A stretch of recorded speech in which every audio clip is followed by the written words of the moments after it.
He's definitely brought up the point of like past pictures of myself. You're like a different person you were a year ago.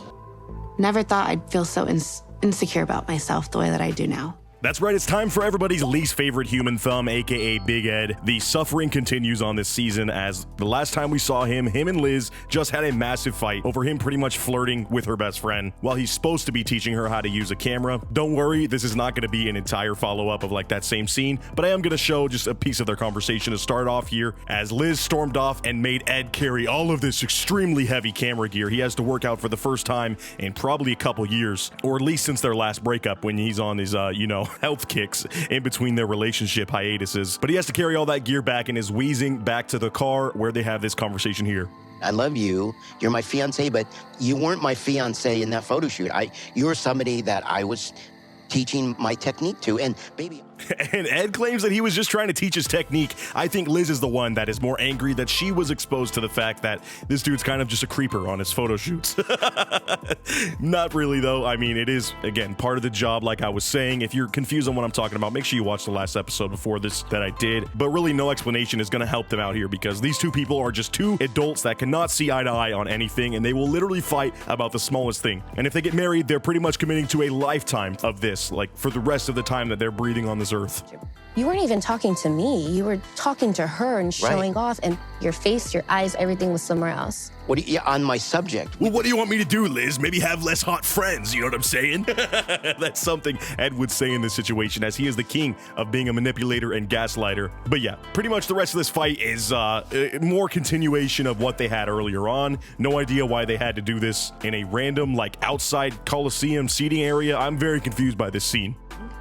Ed and I have an age difference. I'm feeling Dad come out in tonight's altercation. Nobody wants to their dad at night, so. Okay. That is an element of the relationship I have mentioned in the past that definitely plagues the both of them. The fact that Ed is twice her age, pretty much. Not exactly, but that's how it feels. And just the way he's so controlling and condescending in the way that he talks to her does definitely make it feel like he is more lecturing a child of his than a person who he sees as his equal and his significant other. So I totally get where Liz is coming from, and it seems like they're gonna have this annoying situation, like I said, for the rest of their relationship. But anyway, fast forwarding now, it's a new day, and it cuts to some very, very odd shots of Liz. I don't know what the TLC producers are trying to do here, but she's in some sort of like workout routine dance thing with her friend that they just took the photos with, and now they're gonna sit down and have some conversations about their relationship. I'm still frustrated just because I thought he was really excited to teach me about photography. How did I know that was gonna go bad? And it's funny that Liz here is in her, talking head segment where they're doing the interviews, and she claims that she knew that them going out and trying to take photos was gonna go bad. Isn't that like the biggest red flag in your relationship ever? You're thinking of this idea of you going out and doing something that's supposed to be fun and engaging and educational for you, and instead, in the back of your mind, you're like, yep, anything we do together, especially in public, or especially if this camera crew is around, is just not gonna be a good time. You're seriously wanting to commit to the rest of your life being with somebody who you know you will never have a good time with. That is so confusing to me. And I know I always say Liz is chasing a bag, but honestly, I feel like this show is kind of falling off. How much funding could TLC possibly have to where you're willing to throw away a lifetime of happiness, aka not being with Big Ed, in order to chase this bag? During the photo shoot, how are you doing after that? You guys okay? I feel like he doesn't want to see me grow or succeed. So. And Liz brings up a very interesting point here, which is something I wanted to talk about. I have no idea if she still works at the restaurant that he met her at. Granted, that was a couple years ago. People are destined to change jobs every once in a while, but I'm not fully sure if Liz actually works, which is a very big glaring red flag, especially if you're in a relationship with somebody who is as manipulative and controlling as Big Ed. He is trying to get her away from pretty much every aspect of her life that does not pertain to him and her being together. Another step of his manipulation of her and the way that he controls her entire life is insane. You can see it on her face too. Like, I hate to bring this up, but Liz kind of looks like she has aged a decade since this show started, and I'm sure that the constant stress and irritation of being around Ed has a lot to do with that. I feel like I'm the one person so far that's kind of been in his life that's never needed anything from him. Maybe that's why you guys fight. Do you think he wants you to need him more? And that is definitely a good point from the friend. Ed is the type of dude who sees himself as being the successful breadwinner for the family, and his girlfriend, who is in her late 20s/early 30s, somebody who is at an age where they are really starting to prime up up in their career and, you know, make something of their lives, I guess, so to say, at least if you're following the traditional route. He's like, no, I don't want you to do any of that. In fact, I don't want you to work. I don't want you to have a life outside of me, especially if you're hanging out with guy friends of yours, because I'm very insecure and think that any male person that you have in your life that's a friend is pretty much an enemy of mine. And yeah, it's just entirely creepy the way he has locked down this woman's life. I don't like it at all, and every time we watch an episode of this, I am more and more disgusted by Ed's behavior. Again, you gotta think to yourself, this is only the way they are on screen. Imagine how things are off camera. And it makes him feel in control if you need him. Yeah. And the more you go away from that, the more like insecure he doesn't have like the hold on you. And nothing but facts from the friend here. I mean, this woman has a very good calling as being a therapist, at least for couples therapy, because she's hitting the nail on the head here. This all comes down to control issues, and Liz needs to look in the mirror too. She says all of this happens because Ed is very insecure. Hate to break it to you. The reason it continues as well is because you also have those same insecurities, and it has led both of them to just have this really terrible, terrible dynamic of a relationship where Liz constantly feels trapped and Ed constantly feels that Liz is gonna leave her and go cheat on him because, you know, he's just kind of a slime ball. Does Ed let you have like alone time? I kind of figured out he lets me have me time when I'm going to work out. There's no freaking way, dude. Oh my God. According to Liz, she has a constant leash on her with Ed, where she probably has to check in about what she's doing, can't be away from home for too long without him getting super confrontational and in his feelings about what she might be doing out there in the free world as a free adult woman. And apparently the only time he gets off her back and lets her do her own thing is when she's working out, because he wants her to go work out. Since we all know Ed is obviously the top of physical form when it comes to being a male. I mean, he is absolutely chiseled everywhere, especially around the face. So it makes sense that he expects the same from his partner. But I put on a couple pounds since we've been back together. Does he want you to lose weight? Does he say that?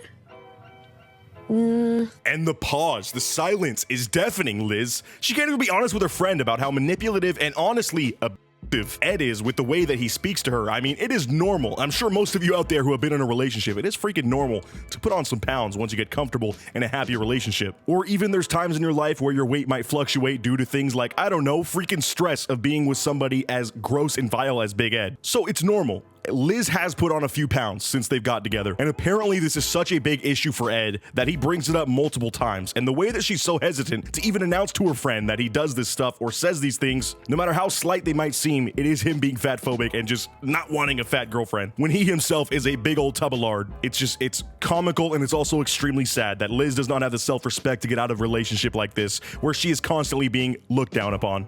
Not exactly, but he's definitely brought up the point of like past pictures of myself. And apparently he's going through their OG photos of like a couple years ago when they met and being like, hey, remember how thin you were when you worked at that restaurant that I stalked you at until you eventually said yes to a date with me because there was cameras and all that pressuring you? Why don't you go back to that weight? Come on. This guy is the biggest douche of all time. I literally cannot stand looking at this man or thinking about his actions. It's mind-blowing how big of a human slug he is. Like when Ed and I broke up, I got really thin again. He wants you to be that weight? Does he understand that that's not a healthy like mental space for you to be? I don't think he's one to talk. AKA, he doesn't care. He would rather have Liz be some thin twig at her most unhealthy mentally, but healthy weight-wise that he, thinks is healthy. He'd rather have that situation than have her be happy mentally and maybe a little bit more chunky. And I'm talking about this as if Liz is all of a sudden obese. She's obviously not. I'm not going to be commenting on her body, acting like I'm know if she's overweight or underweight, whatever it might be. She's at a weight that she is fine with because she's living her life. And meanwhile, Ed is in her ear like, hey, you gotta slim down. Let's be a healthy, fit couple together, all right? It's almost like he's making these comments without realizing she has eyes. Like, we all can see what you look like, dude. You are throwing stones at a glass house right now, my guy. Oh. Well, you're stunning and beautiful. You don't need to lose a pound. You should tell him that. Well, I'd be pissed if my boyfriend told me to go to the gym. And again, I'm very sorry that I keep forgetting her name, but this is truly a W friend. She had to withstand that awkward scenario at the photo shoot last episode, and now she's saying everything she needs to Liz to honestly uplift her, because this is something that I feel a lot of people probably deal with in their relationships. And this is just another layer of the manipulation that Ed makes. He already knows that Liz is an insecure person and insecure enough to stay with his bum ass through all the hardships and the annoyingness of being in a relationship with this guy. And he's trying to break her down even more so that she has more of a reason to stay with him, because now he's going to to get into her head and make her think that she's just some fat slob that deserves nobody and is not attractive at all. And that way she thinks, oh, finally, I'm on the same level as this annoying human thumb of a boyfriend I have. But yeah, the gym is the only time where there's no questions asked. I can be gone for 3 hours. Like, That's the only thing he'll let you do without like being like, where are you? Come home now. And this is the only way that Liz has time to break away from this annoying creep, is to actually go to the gym and do anything that she wants there for a few hours so that she knows he's off her back and isn't worrying about where she is. It's also hilarious every single time in this series that they have spoken to a friend or family member that's outside of their relationship, they always have a terrible image of the other person because their relationship is so messy that it's just frustrating to be brought into this mess. I wouldn't be surprised if neither of them had many close friends or family as a result of this show happening, because nobody wants to be around that and nobody wants to have to, deal with it with you this many times when they can see that clearly this relationship is not meant to withstand the test of time. But anything else, like trying to have girl time, is very like, well, who are you with? Yeah, Liz is constantly in a state of just being in a field full of red flags, dude. And I think she just thinks that this is all normal. That's the problem. And that is also dealing with issues stemming from her low self-esteem. Because the normal person would hear any of this stuff, like her friend here, and be like, yeah, this is a creep. Don't be dating this guy. He's controlling every aspect of your life. I wouldn't be surprised if they use that stupid Life 360 app where he's just tracking her phone location 24/7 and expects to know everything she's doing throughout the day. What about trust in a relationship? You know what I mean? Like, it's so mind-blowing that they both put up with this. So that conversation with her friend ends, and it seems like Liz, for the 1000th freaking time in this season, is finally opening up her eyes to maybe how disorderly and not normal her and Ed's relationship is. But no, it just cuts to them going to another date night where they're all of a sudden role-playing that Big Ed is single and trying to pick her up, as if they want to relive that cringe era of him stalking her at the restaurant. Like I said, that was some of the hardest TV I've ever had to watch. I'm not gonna make you sit through Ed's stupid corny pickup lines because honestly they're not even that funny, but it's just frustrating that they can go back to living a normal life every single day when every time she breaks away for a second from Ed and actually has a normal conversation with one of her friends about their relationship, she realizes every single time that this is not the way things should be. Yet she gets reeled back in and manipulated by this guy, and he just realizes that she's such an idiot for this stuff and falls for it so easily that he can continue doing it till the day he dies. And I think it has a lot to do with me finally shutting up and just listening to who you are and letting you be who you are. I think we're still working on both of those. And at this dinner, Ed mentions the fact that he thinks he's been very hands-off with her and it just lets Liz live her life and be her true authentic self, which is funny because that's the polar opposite of what we just heard for this entire episode. And even Liz checks him here, even though it's not as fully as she should. I don't know, dude. I just have a freaking headache watching this show at this point, and I want to see their terrible train wreck of a wedding if they're going to show it. Next episode, it sounds like it's going to be their engagement party, which I've heard is the most explosive episode so far. We're in for a huge fight next time. So let me know what you thought of this episode down in the comments below. If you would personally stick with Ed. That's a stupid question, actually. Nobody would get with Ed in the first place. On a scale of 1 to 10, let me know how much you can't stand Ed. I guess that's a better question. And as always, I appreciate my patrons for showing support over on that page, helping me out over there, as I have more videos for you coming up every other day. And until next time, I'll catch you guys in the next one. Peace out.